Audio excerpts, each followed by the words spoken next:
Greetings, my name is Diane Skiba, and I have the honor today of interviewing Dr. William Holzemer. This is part of the IMIA-NI project called Nursing Informatics Development, Implementation, and Evaluation over 5 decades, personal accounts and experiences from international experts. Welcome, Bill. Thank you, Diane. Great. We'd like to start with you describing your journey into the discipline of informatics. How did you get started? Well, it's not at all what I trained for, unless you consider, SPSS and statistics part of informatics, which I guess is a debate. But when IBM announced their first personal computer, 48K one-sided hard drive, I took out a personal loan for $5,000 to purchase one of those, knowing it was the future. And why I knew that, I had no idea. But overnight, by having the 3 classic software programs, fiscal, database, and word processing, you became an informatician. And it just exploded from there. We built a classroom at UCSF to train people, and we were told, no, you'll never need a classroom because people will just do this in the private corner of their little room and won't talk to anybody. And of course, the classroom became extremely important and extremely well used, not only for the informatics, but other things as well, instruction, activity. And I hired a bunch of guys who really were out of Berkeley, out of the EdPsych measurement program, who were really stunning, particularly Rob Slaughter. I give a lot of credit for. Unfortunately, he passed early, but he really was brilliant in how he brought together the informatics. And our nursing administration program became world premier class because of those 3 little software programs and how we integrated them to the curriculum. Then HIV came along, and we moved really in some ways away from informatics, although many of our publications related to how nurses captured the care of HIV through charting and patient problems and symptoms and medication, etc. So in a sense, we then became more clinically focused in our informatics work, publishing a number of studies. And that was really led by my former student colleague who's long surpassed me, and that's Dr. Subakken. Great. What an interesting beginning. Mine was with an Apple, yours was with an IBM. Yeah. So have you just been primarily in academia as your focus in informatics? Well, early on, I'm another, sort of oddball in nursing, but typical of nursing. I did my nursing after my PhD. So I already had some pretty good research and measurement and statistical skills. I worked in the early days at UCSF with the hospital in quality assurance. And I think of that as informatics work because Sue Bakken and I edited a book, and it became one of the nursing informatic conferences in Texas on quality assurance as the basis for, or informatics as the basis of quality assurance. So I feel we were working in the field all the time, although many of those manuscripts were more clinically relevant and published in more of the HIV community. Yeah. But many still, problem identification, the language used by nurses to describe things and how it's coded, and all of those early discussions with Norma Lang and others were all part of that early work. Right. And you were also involved with Hans Peterson and Ulla with a big conference in Sweden. Yes, that was one of the pre-conferences again, and those all resulted in publications, sort of the state of the art of the time. Yeah. So who has been people that have inspired you to move in this direction? Well, I've had the privilege of working with so many extremely talented students over the years. I couldn't possibly name them. They're exceeding me in many ways in their publications, their research careers, and their informatics. Without question, Sue Bakken is the one person who stands out because she's such a global leader now in the field.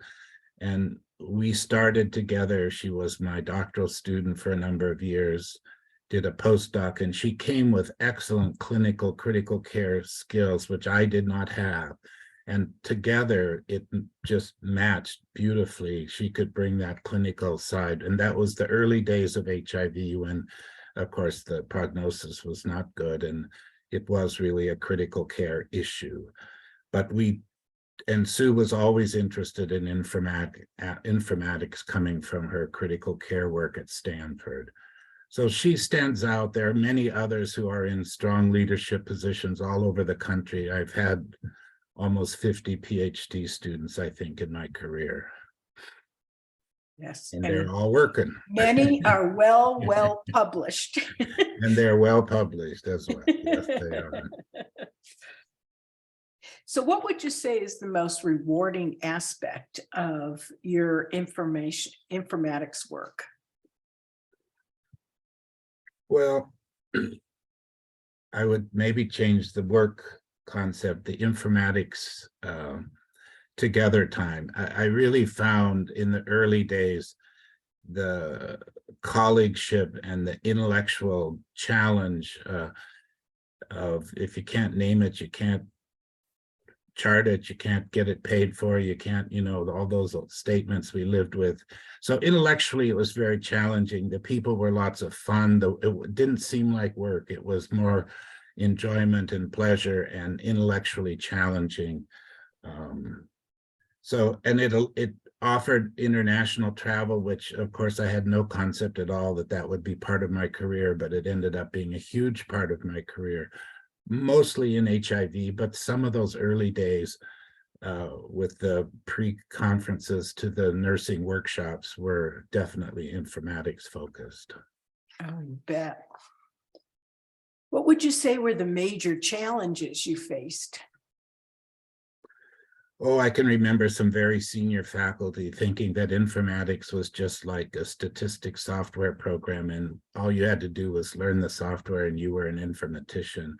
It's taken a long time for the profession, I think, to fully grasp that it really defines who we are and what we do and how we do it, and hopefully growing interest of how we can get paid for what we do. I think informatics holds one of the greatest promises for this thing that Peter Bearhouse just raised at the Academy, of moving the concept of nursing from an expense to a revenue generating proposition. And that can only be done through the availability of the data in informatics.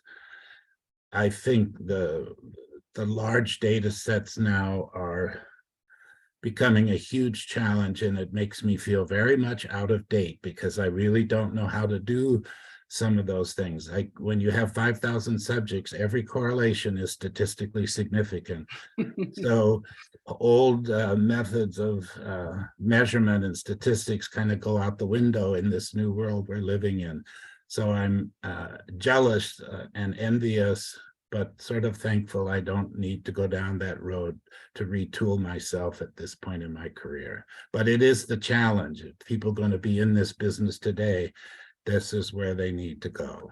Yeah, I think that growing field of data science is really sort of a direction that, I think informatics needs to move in, and we have to get away from just figuring out how you install an EHR. Right. Well, I mean, to me, informatics and data science are almost synonymous. You can't do one without the other. Yeah. Maybe data science is substantive in the sense that it's data science about cancer, oncology patients or HIV patients, and informatics is more generic, but it's a false dichotomy. Yeah. What advice do you have for the next generation of informatics nurses? Get as much technical training as you possibly can. And that includes data science, big data, informatics. Find some really fun, enjoyable people to work with to build your career, because it's sometimes quite monotonous and quite, I won't say boring, but you got to have some stick-to-itiveness and ability to stay on the target. And it's much, much easier if you have a group of people you work with. Call them your team, call them your colleagues. They become your lifelong friends as well. But those two areas of building a group of people to work with who complement your skills. You don't want 5 of you. You want 5 different people who bring different topics to the agenda. And at the same time, you're preparing yourself with as much technical expertise as is possible. That's great advice. I think sometimes our students don't quite grasp that concept. And so it's important, I think, for this next generation. Yeah, and I think we demonstrated that in the early days of informatics with the different meetings that we, in the pre-conferences and the nursing informatics global international conferences. As my career changed into HIV and then deaning, I had to leave some of that because I can't be all places all the time, even though you want to. But I think we have demonstrated that and created a friendship network that goes beyond just the academic side of it.